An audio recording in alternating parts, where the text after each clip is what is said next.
No more or less. You've been getting so much of that lately? No. Okay then. Stop fighting it.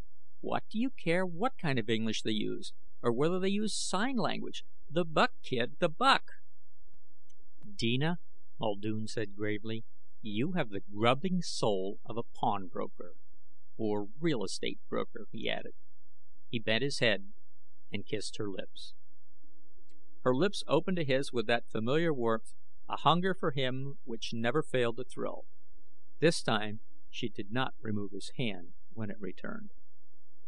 Kevie, baby, darling, oh my darling, she whispered.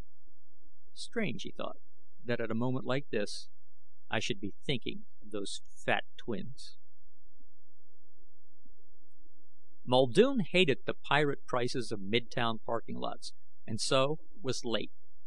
It had taken him 10 minutes to find parking space for the Plymouth. As he started to open the door of room 657, he heard the voice of one of the twins. The words or sounds were in a language completely foreign to him. He thought to knock, but changed his mind. To knock would have made it obvious he had been listening. He barged right in. The twins were in the anteroom. Muldoon got the impression that they knew he had heard them, and an even stronger impression that the fact was of no importance. That bothered him, for some reason. Ah, there you are, the twin to the left said. Evan was wondering whether you would show up, but I told him he was putting himself to useless aggravation. A damn mixed up phrasing again, Muldoon thought. Took a little time to find parking space, he said. Shall we be off then? Robert asked. All right with me, Muldoon replied. There was another odd thing. Evan Rieger seemed to have so very little to say. Their destination was a place halfway down the island. Muldoon's brow had lifted when they gave him the area. So far as he knew, there hadn't been any development in the area. It was just a bit too far off the highways and rail lines for housing developments, and even more badly located for industrial requirements. He wondered what the devil they had in mind out there. Traffic was light, and the drive took little more than an hour and a half on the main highway, and another 15 minutes of blacktop side road before Evan told him to turn left here, onto a rutted path off the blacktop. The path led through some scrub growth that ended on the edge of an acre or so of dump heap. Rusted heaps of broken cars were scattered about. A foul odor came from the left, as though garbage too had been dumped and left to rot. There was a flat, one-storied wooden shack close by, to which Evan directed him to drive up to. Evan produced a key and opened the door to the shack. There was a partition separating the place neatly into two sections. There were a couple of straight-backed wooden chairs and a leather sofa in the near room. The door to the other room was closed. Sit down, Muldoon, Robert Rieger said. He waited for Muldoon to make himself comfortable on the sofa, then continued. First time we've ever been out here during the day, but Evan's sense of direction is unfailing. He shook his head, smiled brightly. Ah, well, we must each have some factor to make for validity of existence, eh? I don't follow, Muldoon said. No matter. Now to the business at hand. I wanted you to see the area involved. Evan, the plot plan, please. To Muldoon's surprise, Evan Rieger went into the next room and returned after a moment with a plot plan of the lower third of the island. He gave it to Muldoon, who spread it at his feet. That red penciled area I've marked off, Robert Rieger said, is what we'll be concerned with. As you notice, the dump and this shack are at the approximate center. What I have in mind to do is buy all the land in this marked off area. Buy it? You seem surprised. Shocked would be the better word. Have you any idea what this could cost? You've marked off an area of approximately a square mile. Even out here, that would run into millions, and once news got around that someone was buying parcels this size, well, you'd have more publicity than you might want. About the cost, we won't worry. There will be enough money, but the attendant publicity could mean not being able to get the land we want. Is that correct? Could be. Suppose we get options or leases on these pieces. That was a good phrase, Evan broke in unexpectedly. Don't you think so, Robert? Yes. Robert said sharply. He seemed to have suddenly lost his smile. He gave Evan a hard look from under down-drawn brows. He turned to Muldoon. "We are renting this tumble-down structure. A 2-year lease." "I see your point. Spending millions in a sudden buying move would make unneeded difficulties. No. Options to buy, but lease for the present. Evan, the list of names, please." Evan didn't have to go anywhere for the list. He had it with him. Muldoon looked it over. There were 33 names, including the county and state. "Well?" Robert said. "I'll have to know what you want to lease it for, the name or names of corporations, and so forth."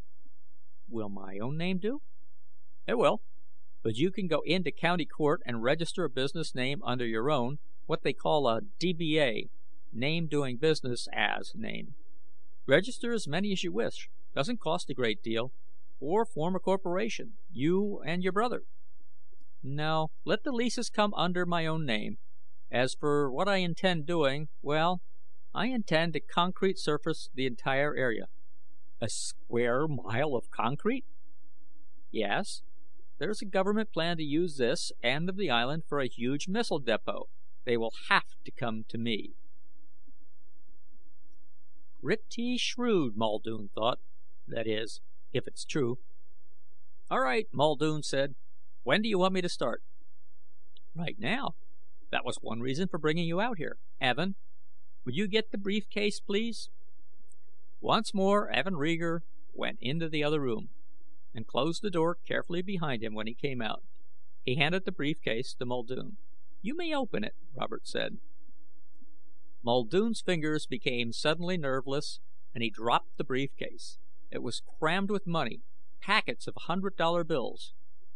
"There are 50 packets of $100 bills, totaling $1 million, Robert said. "What the hell did you want me to do? Carry the case around with me?" Muldoon asked. "No, it will remain here.